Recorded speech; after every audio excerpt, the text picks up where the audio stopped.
Cerita bareng Reta. Di sini kita bisa ceritain apa aja dan sekarang kita mulai aja cerita pertama. Cerita pertama itu cerita tentang pengalaman kita liburan ke Bangkok. Tapi sebelum itu aku mau kenalin dulu. Aku Rafael. Aku Nobi.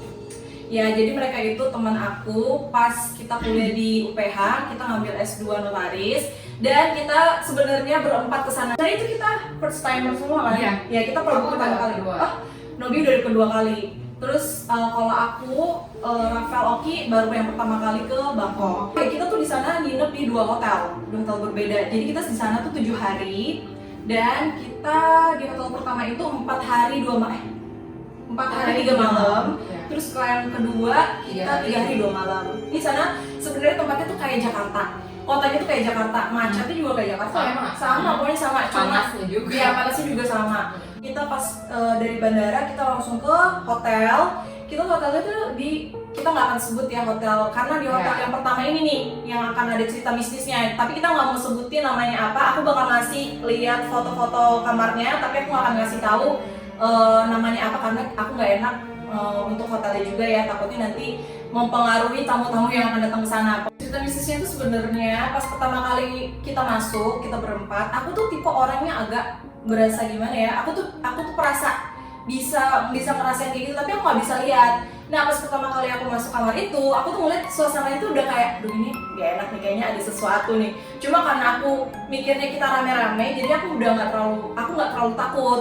Jadi aku ngerasa ya udah positif aja kan. Nah, pada saat itu aku tuh karena masih berpikiran positif, aku tuh udah nggak terlalu gimana ya udah biasa aja pengen tidur, pokoknya nyampe kamar langsung tidur dan masih aman-aman aja di situ.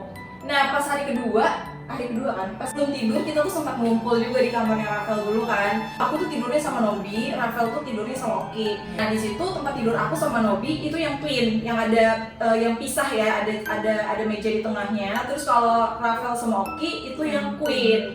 Nah, setelah itu Oki tuh ngomong, nanti kayaknya 3:30 aku mau sholat deh. Jadi aku masih berpikir, oh iya, berarti Oki jam 3:30 mau sholat. Jadi aku juga nggak terlalu takut kan, karena aku mikir oh subuh udah ada yang bangun nih.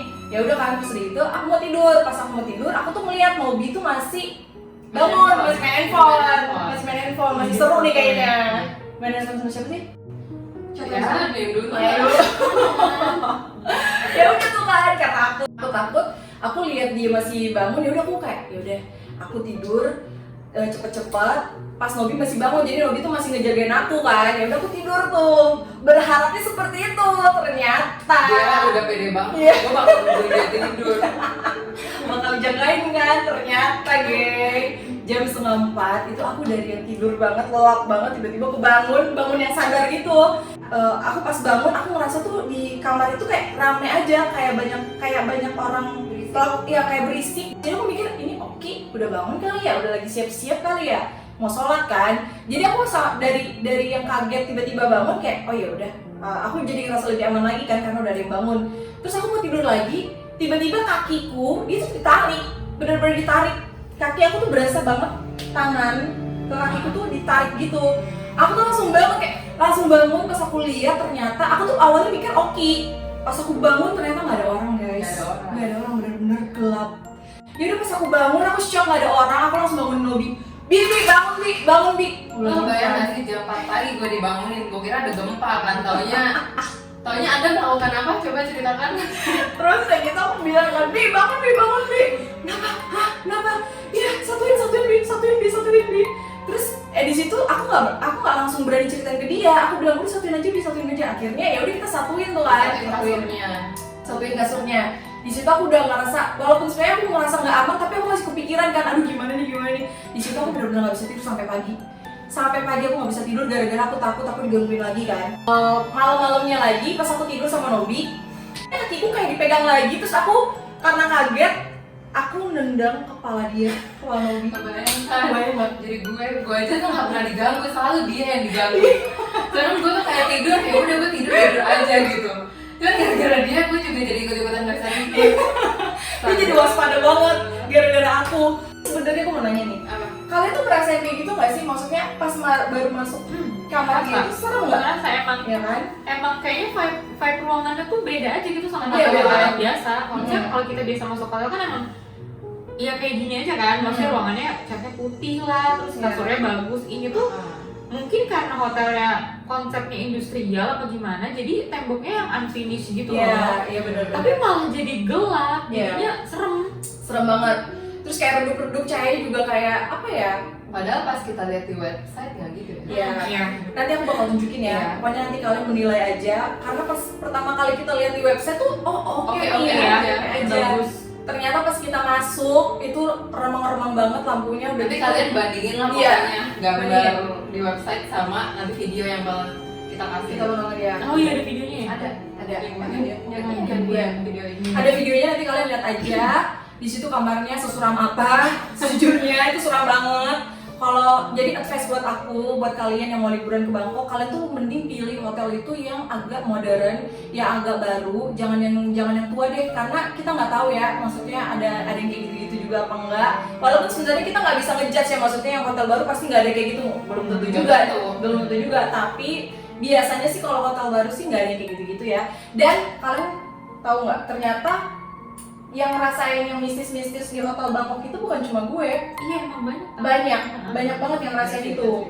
Ya jadi pas aku tuh ceritakan ke orang, iya aku tuh pas di Bangkok serem banget gini di hotel. Oh itu udah biasa kayak gitu, ada yang ngomong gitu. Itu udah biasa emang hotel di Bangkok tuh rata-rata ada yang kayak gitunya. Tapi makanya aku nggak bilang semuanya ya. Makanya balik lagi ke kalian, kalau kalian milih hotel harus hotel, menurut aku harus hotel yang agak rame, terus hotel yang agak udah baru, jangan yang tua banget. Gue mau nanya deh sama kalian, ini kan kita lagi ceritain mistis gitu kan. Kalian sebenarnya pernah nggak sih ngerasain hal mistis? Gue pernah 2 kali. Iya, itu kejadiannya 2 kali, ngeliat dan ngedengerin. Tapi ya maksudnya ini separate gitu ya, maksudnya nggak dalam satu kejadian gitu loh. Bener-bener 2 kali dan beneran, gue nggak bohong. Itu di mana? Yang pertama gitu maksudnya. Iya, yang pertama gue ngeliat itu waktu gue masih kecil, masih tinggal di Bekasi, rumah lama. Terus itu tuh keadaannya lagi mati lampu, gelap banget. Jadi ini tuh lemari TV. Gue duduk di bawah lagi kayak, ya namanya masih bocah ya, main apa gue nggak tahu. Terus bokap gue tuh sama nyokap gue kayaknya lagi di depan, kayaknya lagi ngobrol sama tetangga gitu. Udah malam, emang keadaannya tuh abis hujan tapi masih gerimis. Tiba-tiba mati lampu. Kayak lo pernah gak sih mati lampu yang emang bener-bener gelap banget sampai lo buka mata pun tuh tetap gelap. nggak ada apa-apa gitu, tetap gelap banget. Awalnya gue jerit, gue teriak bener-bener yang mama mati lampu, cepetan senter gitu kan.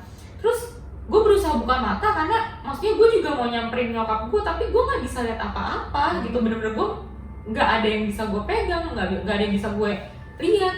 Terus tiba-tiba gue denger bokap gue tuh kayak iya bentar dulu, ini mama juga gelap di depan gitu kan, susah nyari senternya. Ya udah akhirnya gue diem, gue inget banget gue diem duduk kayak gini, tapi gue inget banget gue nggak buka mata dan gue nggak bisa lihat apa-apa. Cuman jadi gini loh, ini nih posisi gue duduk ke arah ruang tamu. Ini tuh kayak ada bukan sekat apa ya, jalan menuju ruang dapur gitu. Ada yang lewat. Oh my god. Sumpah. Di saat lo udah nggak bisa ngeliat apa-apa tapi lo bisa ngeliat dia. Iya. Dan itu jelas banget sampai sekarang gue masih ingat itu yang lewat. Gue tahu sih gue. Tapi cewek apa cowok sih? Kalau misalnya Miss K itu loh. Oh my god. Sumpah. Sampai sekarang gue kalau ingat kejadian itu ya, itu bener-bener jelas banget. Gue tahu bajunya putih, yang bukan putih bersih kayak gini ya, agak lusuh gitu loh. iya. Terus aku lagi bayangin nih sekarang. Demi Allah gue merinding. Rambutnya panjang, gue tahu itu gelap loh, tapi gue bisa lihat. Cium. Udah pas kan? Udah pas ya. Terus gue bisa lihat itu rambutnya panjang tapi kusut, tau gak sih kayak kusut gimana ya? Ya nggak terurus. Iya, nggak terurus, kalau ini terurus ya. Makasih loh. Kayak Mohon maaf. Agak narsis emang teman saya. kayak ijuk, tau gak sih? Pernah megang ijuk gak sih? Iya tahu. Iya, itu. Sapu yang zaman dulu itu kan. Iya, tapi kalau ijuk kan kaku banget. Iya. Kalau ini gue tahu itu tuh nggak kaku, nggak sekaku itu, tapi kayak keriting gimana sih pokoknya gitu. Lewat, bener-bener lewat. Itu gue merinding, sumpah kayak gue mau teriak tapi kayak nggak bisa. Gue mau teriak, begitu dia ke arah dapur kayak tiba-tiba hilang. Gue langsung bisa teriak, gue manggil nyokap bokap gue. Tapi antara gue mau ngomongin sama enggak, karena gue takut ngerti kan lo. Jadi kayak ya udah gue keep tapi kayak ya ampun sumpah itu gue ngeliat Miss K lewat depan gue. Sejujurnya ya, aku tuh paling takut sama hantu lokal gitu kayak Miss K, terus kayak yang pokoknya hantu lokal tuh aku lebih takut daripada hantu kayak pocong gitu. Iya, dari luar negeri tuh aku nggak takut, kayak ya udahlah, kita juga nggak bisa ngomong kan. Tapi kalau aku jadi dia, mungkin aku bisa membekas sih, maksudnya emang bener-bener batin, jadi parno banget kalau ngeliat yang kayak gitu-gitu. Bahkan nggak akan nonton film-film yang berbau kayak gitu, kayak kuntilanak atau apa, nggak mau. Amit-amit, serem banget. Terus setelah itu, itu yang pertama. Yang kedua, tapi bentar ya, aku mau nanya, itu emang rumah lo tuh emang banyak nah sedikit cerita nih. Jadi atau sebelumnya tempat, maksudnya kayak pernah tempat jadi tempat kosong yang lama jadi itu tuh komplek jadul dulu gitu loh. Oh, jadi kayak komplek jadul. Terus emang rumah gue tuh karena tipe yang kecil gitu, jadi kita tuh di belakangnya komplek dan ini rumah gue, ini jalanan komplek. Di sininya tuh kayak ada sedikit taman gitu, terus seberangnya tuh langsung sungai. Bener-bener sungai, seberangnya lagi tuh kampung. Rawan sih. Kampung gitu. Nah, terus emang katanya yang tanah rumah gue itu dulu tuh sebelum dibangun sama perumahan itu katanya rawa gitu loh. Rawan banget sih buat hal-hal mistis seperti itu ya. Terus setelah itu, setelah berarti besoknya kamu ngomong ke orang tua. Akhirnya besoknya ngomong. Akhirnya dia ngomong ke orang tuanya, terus iya. Responnya gimana? Bokap nyokap gue cuman iya biasa lah ya, mungkin karena gue masih kecil akhirnya cuma jangan mereka udah tahu sebenarnya. Nah, gue nggak tahu Tapi nih karena mereka cuma bilangnya kayak enggak kali kamu salah lihat gitu, kamu salah lihat kali enggak, atau enggak kamu cuman halu doang kali gitu ya. Terus gue kayak enggak, gue nggak salah lihat gitu loh. Makanya kenapa sih gue jarang cerita horor gitu apalagi ke orang tua gitu, karena ya lebih banyak orang yang nggak percaya gitu loh. Apalagi kalau kita yang ngalamin sendiri gitu kan. Bener. Ya sih, kalau aku juga kalau misalnya ngalamin hal kayak gitu, aku cerita ke orang tua aku tuh jauh gimana ya, malah lebih kayak udah nenangin gitu, kayak enggak kamu salah lihat kali, atau enggak itu perasaanmu doang, atau gimana lo pokoknya nenangin. Padahal sebenarnya mungkin kayaknya mereka juga tahu di situ ada sesuatu, tapi mereka mencoba ke kita biar kita tuh tetap nyaman di rumah kita. Karena emang aku pernah dengar juga sih dari orang, kita tuh nggak boleh takut sama rumah kita sendiri karena kita yang tinggal di situ gitu kan. Terus Tobi pernah nggak?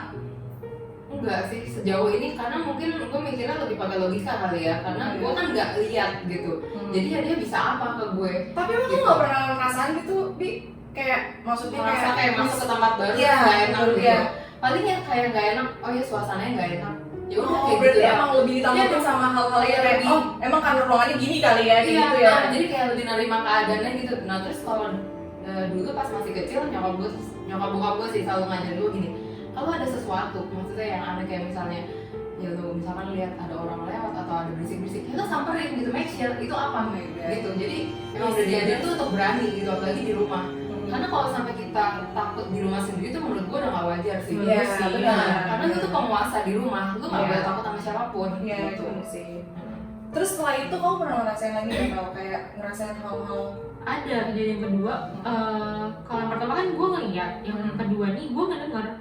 Dan misnya lagi. Itu sebenarnya peka sih. Iya emang. Gue juga nyadar sih kayak gue emang sensitif sama hal-hal yang kayak gituan. Jadi yang kedua ini tuh itu kayak berapa hari setelah wisuda S1. Terus kayak waktu itu masih ada nyokap tiri gue kan. Terus dia sama bokap gue ngajakin, jadi yuk kita liburan di puncak. Jadi villanya tuh sebelum Taman Safari. Villanya bagus, villanya baru deh. Terus singkat cerita, kita tuh ramean kan karena ada keluarga kakaknya nyokap tiri gue juga. Terus ada, gue nggak mau nyebutin pembantu sih, cuma dia nih orang yang udah kerja lama sama si tante gue ini. Namanya, gue panggilnya Kak Cici. Kak Cici ini ngerokok. Nah, malam-malam kayak jam 11-an ke atas gitu, dia bilang, Din, gue makanya Dini kan, Din, temenin gue yuk ngerokok. Udah, ayo gue temenin, gue juga udah ngantuk. Udah. Dia akhirnya ngajakin gue keluar, kita duduk-duduk di taman dekat kolam renang. Kan katanya kayak gituan demen sama air kan. Ya, air lembab. Terus itu gue inget banget, gue lagi duduk di bangku tamannya gitu sama Kak Cici. Terus gue main HP, Kak Cici masih ngerokok. itu kayak suara tuh tiba-tiba hening banget, bener-bener gak, suara jangkrik nggak ada, suara hewan apapun nggak ada. Terus gue kayak kok hening ya, kayak ya udahlah bodo amat, lanjut main HP. Terus tiba-tiba kayak dari seberang daerah villa itu, jadi villanya tuh kayak ngelingkar gini loh Kak. Terus di tengah-tengahnya ada danau gitu, di seberangnya ada villa lagi. Dari seberang sana tuh kayak ada yang ketawa. Oh my god. Suaranya Oh my kayak God. gitu ya. Dia ketawa, ya tahu kan, sumpah gue merinding. Ketawanya Miski kan cilik banget. Iya. Kan? Itu gue sambil main HP kayak, Ci, diketawain nih kita. Gue tuh di situ posisi gue yang gue harus berani, karena kalau gue takut, Lu makin digodain. Iya, makin Tapi digodain. gue mau nanya dulu, Diketawain. lu dengar suaranya jauh apa dekat? Karena itu ada dia Jauh. juga nih. Gue Jauh. merinding sumpah, Karena- suaranya jauh. Karena setahu aku nih, aku juga dengar dari teman-temanku ya, katanya kalau misalnya kita dengar suara Miss K itu jauh, berarti dia tuh deket sama kita. Sedangkan kalau kita ngerasa suaranya itu deket sama kita, dia tuh jauh dari kita, kayak gitu. Oh my god, berarti dia deket Suaranya sama kita. iya, makanya gue yang itu tuh sumpah parah. Si Kak Cici tuh gue ajak bercanda kan, kayak, hah Ci, diketawain nih kita, apa jangan-jangan dia mau ikut ngerokok juga kali sama Tapi lo gitu si kan. Kak Cici itu denger nggak? Dengar, Oh, dengar. kita berdua dengar.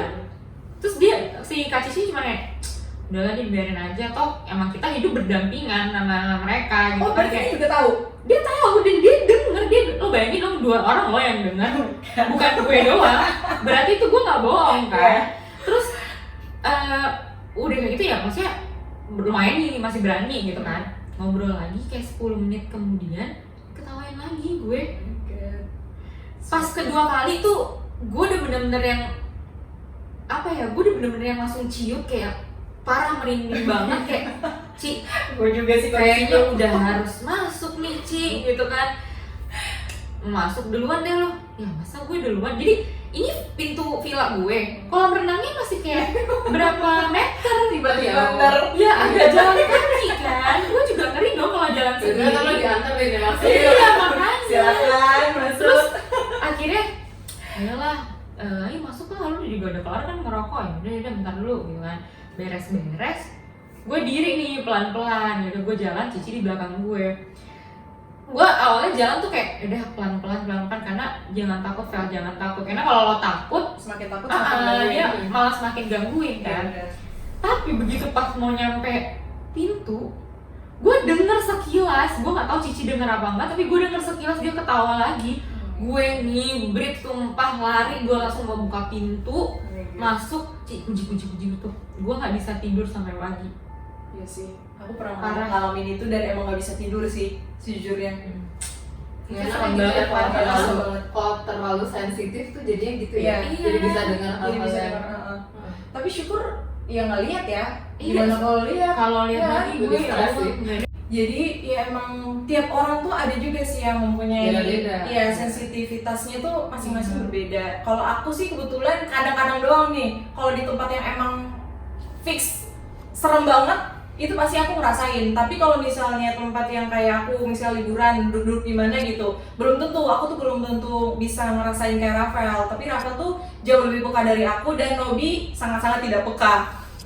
Gitu guys, jadi cerita bisnis kita sebenarnya kita nggak mau menyudutkan hotel itu ya, cuma Iya. emang kita cuma berbagi cerita doang, cerita Iya. yang pernah kita alamin, ya sharing cerita mistis. Tapi sebenarnya pas di sana juga kita seru-seruan, Banyak sih, serunya, serunya. banyak Iya, serunya. kita ke apa sih?